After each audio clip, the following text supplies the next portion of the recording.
The moment a stranger pressed a folded note into my palm and whispered, "Do not sign anything they give you," I felt something cold move through my chest that had nothing to do with the hospital air conditioning.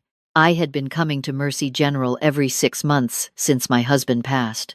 Routine blood work, blood pressure checks, the kind of appointments that feel more like rituals than medicine. The cardiology wing on the 4th floor always smelled the same antiseptic and old coffee, and the faint sweetness of the lilies someone had placed near the elevator. I had learned to ignore the smell. I had learned to ignore a lot of things over the past 2 years. That Tuesday morning, I was sitting in the waiting area outside Dr. Callahan's office, my coat folded across my lap, my purse balanced on the chair beside me. My younger sister had driven me. She sat 2 seats away, scrolling through her phone with the focused expression she always wore when she was pretending not to listen. Her husband had dropped us off at the entrance and gone to find parking, though I noticed he had been gone much longer than the parking garage should have required. I was reaching into my purse for a piece of gum when I felt it. A hand, brief and deliberate, pressing something against my fingers. I startled and looked up. A woman in blue scrubs was already walking away, her back to me, her pace unhurried. She did not look back. By the time I had processed what happened, she had disappeared around the corner of the corridor as if she had never existed at all. The note was small, torn from the bottom of a prescription pad. The handwriting was compressed and careful. "Do not sign anything they give you today. Not here. Not yet. Call this number when you are alone." A phone number followed. Nothing else. My sister looked up from her phone. "Everything okay?" "Fine," I said. I folded the note into my palm and slid it into my coat pocket. My heart was beating faster than it had any right to. Just a little stiff from sitting. She nodded and looked back at her phone. And I sat there with my hands folded in my lap, staring at the door to the doctor's office, wondering what I was walking into. I had lived in Clarksburg, West Virginia, for 63 years. I had raised 2 children in the house my husband and I built on Ridgeline Road, a pale blue 2-story with white shutters and a porch that wrapped around 3 sides. My husband had died 26 months ago, quietly, in the same bedroom where we had slept for 38 years. Heart failure, the doctor said. He had known it was coming. He had been calm about it in the way that always frightened me more than any amount of panic would have. After he passed, my sister had become a steady presence in my life. She called every morning. She drove me to appointments. She brought casseroles on Sundays and sat at my kitchen table, asking careful questions about my finances, my health, my plans. I had been grateful. I had believed that grief had softened something between us, some old distance that had always been there. I had believed we were finally becoming close. I understand now that I was confusing attention with love. "Doctor," Callahan's nurse called my name. I stood and followed her through the door without looking back at my sister. The examination was ordinary. Blood pressure slightly elevated, nothing alarming. A conversation about salt intake and sleep. Doctor. Callahan was a quiet man in his late 50s who had treated my husband in his final years. He shook my hand at the end of every appointment, a formality that always felt sincere. That day he held my hand a moment longer than usual before releasing it. I noticed, but I said nothing. My sister was waiting when I came out. Her husband had returned and was standing near the elevator, checking his watch. He smiled when he saw me, the wide, deliberate smile he always produced around me, and said it was good to see me looking so well. I thanked him. I said very little the entire drive home. They walked me to my door, which they had not done before. My sister suggested we sit for a while and have tea. I told her I was tired. She hugged me at the door and said she would call tomorrow, and there was something in the way she said it that made the sentence feel less like a promise and more like a schedule being confirmed. I locked the door and stood in the front hallway for a long time without moving. The house was quiet, the way old houses are quiet, full of sound underneath the silence. The refrigerator humming, the furnace clicking, the wind working at the bedroom window that had never sealed quite right. I had lived in this quiet for 2 years and learned to find comfort in it. Standing there that afternoon, it felt different. Thinner, somehow. Like the walls had developed a flaw I could not locate. I went to the kitchen table and sat down and took the note from my pocket. I stared at it for a long time before I picked up my phone. She answered on the second ring. Her voice was steady, professional, carefully neutral. Mrs. Hargrove, she said. I know this must feel very strange. Who are you? I asked. My name is not important right now. What matters is that I worked with your husband during the last year of his life, and he trusted me with something he was afraid to give you directly. He said you were stronger than you knew. He also said you would not panic. My throat tightened. My husband has been gone for over 2 years. I know. I have been waiting until the situation made it necessary. I am afraid it is now necessary. The cold feeling in my chest returned. She told me to write nothing down on anything accessible.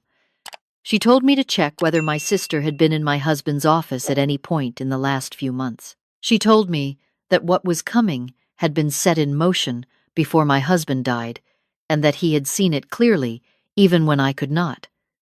She said we needed to meet, but not yet. First, I needed to understand what I was standing in the middle of. After the call ended, I sat at the table as the afternoon light shifted and faded. I did not cry. I have never been a woman who cries when the floor disappears. I find that panic is a luxury and clarity is a necessity, and I have always known which one to choose. I went to my husband's study. He had been a methodical man, a man who believed that disorder was a form of dishonesty. His desk was still arranged the way he had left it. I had dusted around his papers without moving them, some private understanding that rearranging his things would be a kind of erasure I was not ready for. Now, I sat in his chair and looked at everything with different eyes. The filing cabinet was locked. I had the key on my keyring because I had always had it, a habit from years of shared paperwork. I unlocked it and began at the beginning. The first 3 drawers held exactly what I expected. Tax returns going back 15 years, insurance records, the deed to the house, the car titles, the documentation for the property my husband had inherited from his parents, 22 acres on the eastern edge of town that we had always planned to either develop or sell when the time felt right. The time had never felt right. He died before it did. In the 4th drawer, tucked into a manila folder labeled with the utility company name, I found a smaller envelope sealed with tape. My name was written on the front in his handwriting. Not my full name, just the name he had used in private, the one no one else called me. My hands were completely steady as I opened it. Inside was a single flash drive attached to a card. The card said, "Listen before you do anything. Password is the year we met, the month, the day, in that order."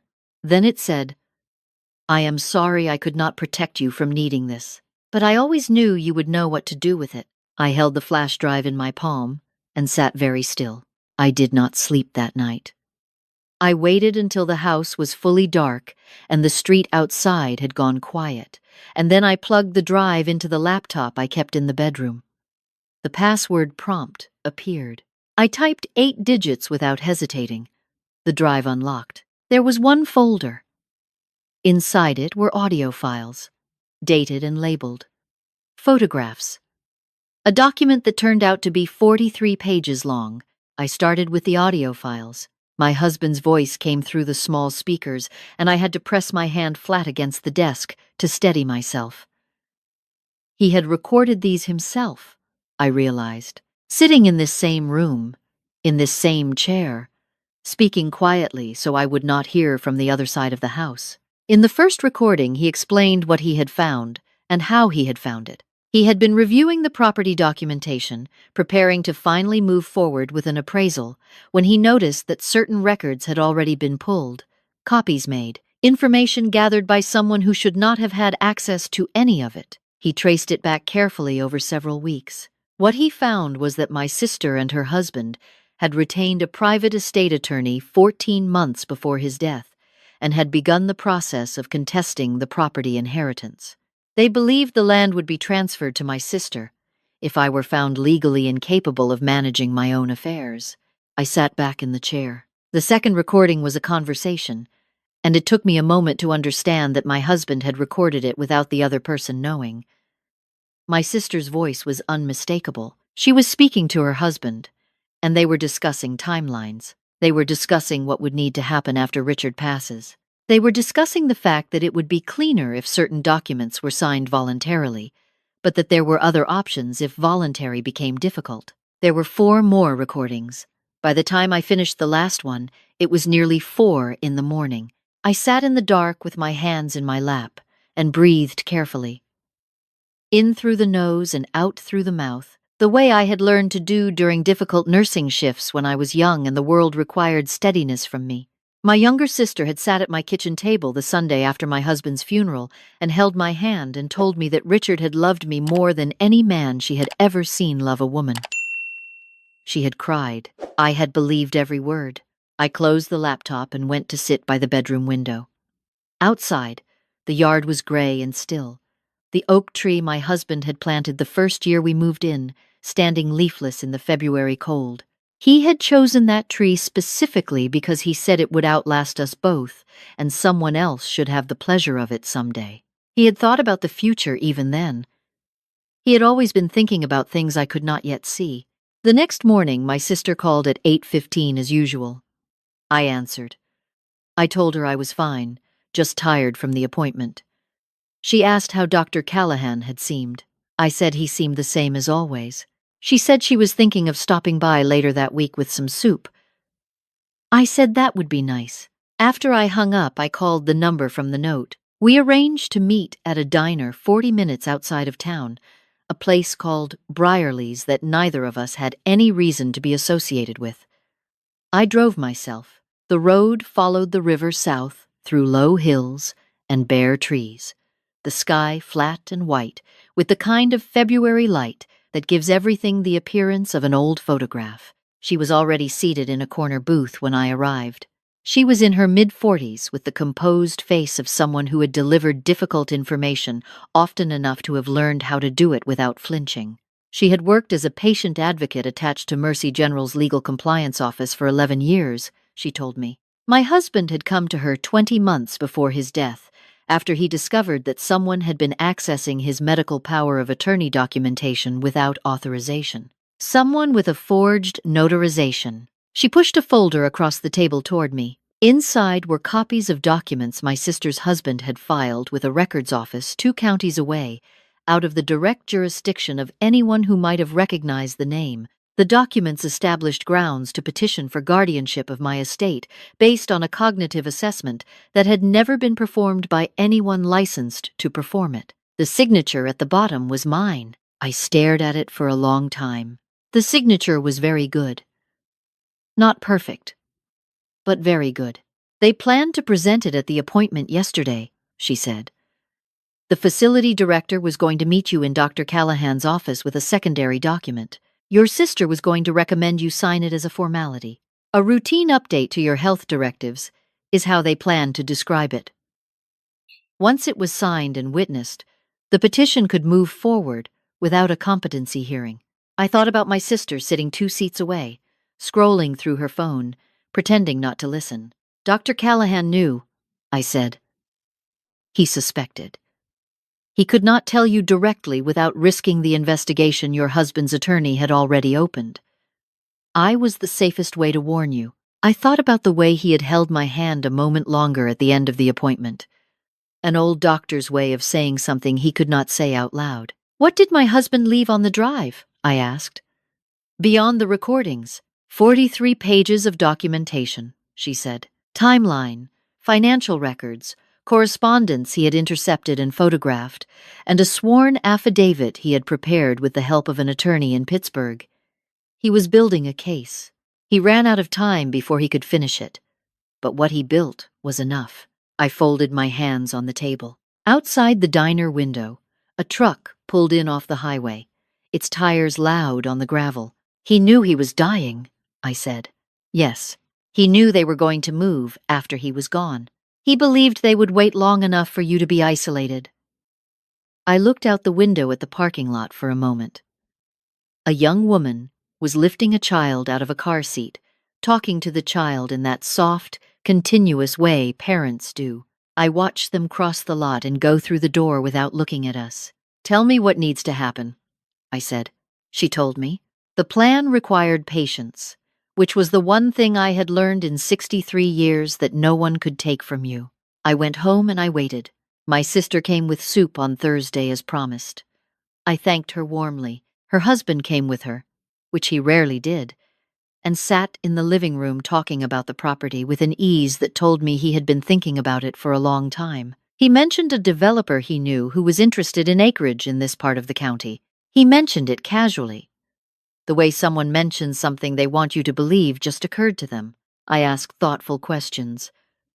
I said I would think about it. I offered them coffee, and they accepted, and we sat at the kitchen table talking about nothing urgent. And the whole time I was watching my sister's face and trying to locate the woman I had believed she was. I did not find her. I found instead a woman who was careful and patient and had been waiting for years for something that did not belong to her. 2 weeks passed. I received a certified letter informing me of a scheduled hearing regarding a petition for voluntary guardianship of estate. The language was professional and gentle. The letter suggested I might want to consult an attorney. The letter was counting on the likelihood that I would not know which attorney to trust. My husband's attorney in Pittsburgh had been anticipating this letter for 2 years. She filed a response within 48 hours. My sister called that evening, sounding concerned. She said she had heard I had received some legal paperwork and she just wanted to make sure I understood what it was. I told her I understood completely. There was a silence on the line that lasted long enough to have its own weight. Eleanor, she said. My name in her voice sounded different than it used to. Tighter. More effortful. I know what you filed, I said. I know about the assessment. I know about the notarization. Another silence. I think we should talk. I agree, I said. Come to the house Sunday. Bring your husband. They came Sunday afternoon. The house was very clean and very quiet, and I had made coffee that I had no intention of drinking. I sat across from them at the kitchen table the way my husband must have sat across from my sister in this same room during the conversation he had recorded, and I thought about how strange it is that the places where we feel most safe are always where we eventually have to fight the hardest. My sister tried several times to redirect the conversation toward concern for my well-being. Her husband tried once to suggest that the documentation was merely protective, nothing adversarial. Each time I let them finish, and then said, quietly, what I actually knew: the recordings, the forged signature, the petition filed out of county to avoid detection, the phone calls my husband had documented in the months before his death, the conversation where my sister had said, in her own voice, that it would be cleaner once Richard was no longer a problem. By the time I was finished, her husband had stopped talking entirely. My sister's face had gone through several changes and arrived at something I did not recognize. She looked smaller than she had when she walked in. He recorded us, she said, quietly, as if she was processing something that had not fully arrived yet. He protected me, I said. There is a difference. Her husband stood up. He said something about lawyers, about this not being over, about the kind of hollow threat that frightened people make when the ground has already shifted beneath them. I watched him say it. I did not respond to it. My sister did not move. After her husband went out to wait by the car, she sat across from me for a moment longer. Her hands were clasped on the table. She was 60 years old. I had known her for every one of those years. I needed the money, she said finally. I know, I said. That does not make it right. She did not answer that. She stood and put on her coat and picked up her bag and walked to the door. She paused with her hand on the frame. I thought she might say something that would complicate what I had decided. She did not. She left. I sat alone in the kitchen. until the sound of their car faded down Ridgeline Road. The formal proceedings began in March. The forged notarization was the cornerstone. With my husband's recordings and the documentation his Pittsburgh attorney had assembled, the state bar received a referral. The estate attorney my sister had retained was suspended pending review. The petition for guardianship was dismissed. There were civil fraud charges filed and, eventually, a criminal referral for the forged notarization, which carried consequences I will leave to the legal system to determine. I attended the first hearing. I sat in a row of wooden seats in a county courthouse that smelled like old carpet and institutional cleaning solution, and I watched my sister sit at a table with her attorney, and I felt something complicated and quiet that I have not yet found words for. It was not satisfaction. It was not grief exactly. It was more like the feeling of finally understanding a word you have been mispronouncing for years. A small and particular kind of correction. My husband's trust had been structured to protect the property regardless of any external petition. He had anticipated every variable. He had worked with an attorney he had found himself outside the county, in a city where neither my sister nor I had connections, and he had made provisions that I did not know existed until his Pittsburgh attorney explained them to me on a phone call that lasted nearly 2 hours. He had been building a wall around me for the last year of his life. He had been doing it quietly, without telling me, because telling me would have meant explaining what he feared, and he had loved me too much to ask me to carry that before I had to. I understand now that love does not always announce itself. Sometimes it works in silence. Sometimes it prepares for futures it does not expect to see. In the spring, I walked the 22 acres on the eastern edge of town for the first time in several years. My husband and I had used to walk it together on Sunday afternoons, talking about what might become of it someday.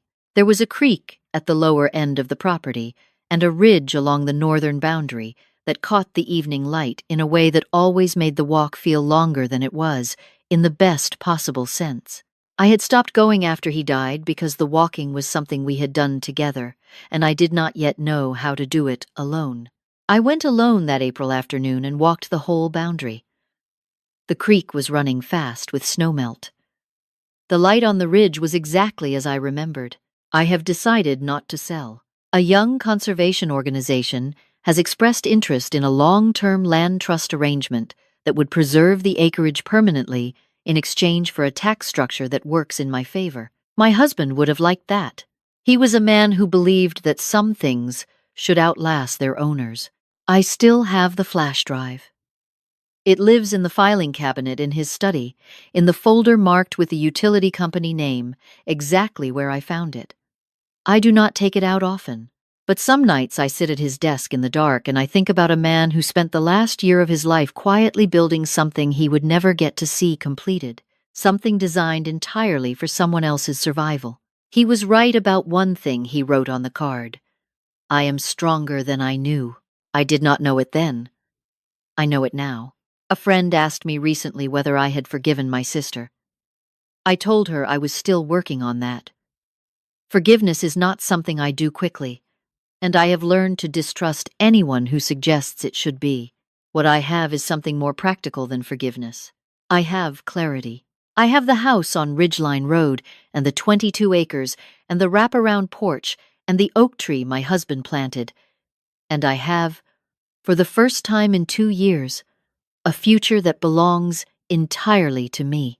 My sister sent a letter in the fall. I read it once and put it away. I have not decided yet what to do with it. That feels right. At 63, I have learned that not every decision has to be made quickly, and some things are best left open for the time being, held at a distance while you figure out what they actually are. The morning after the last hearing, I drove to Briarleys by myself and ordered coffee and eggs and sat in the corner booth where the woman with the folded note had arranged to meet me. The diner was quiet at that hour. The river was visible from the window, low and silver in the early light. I thought about my husband sitting in his study in the dark, recording his voice so I could hear it after he was gone, building a case file he might, writing a note on a card that began with an apology and ended with something that was not quite a love letter, but was as close to one as a practical man could manage.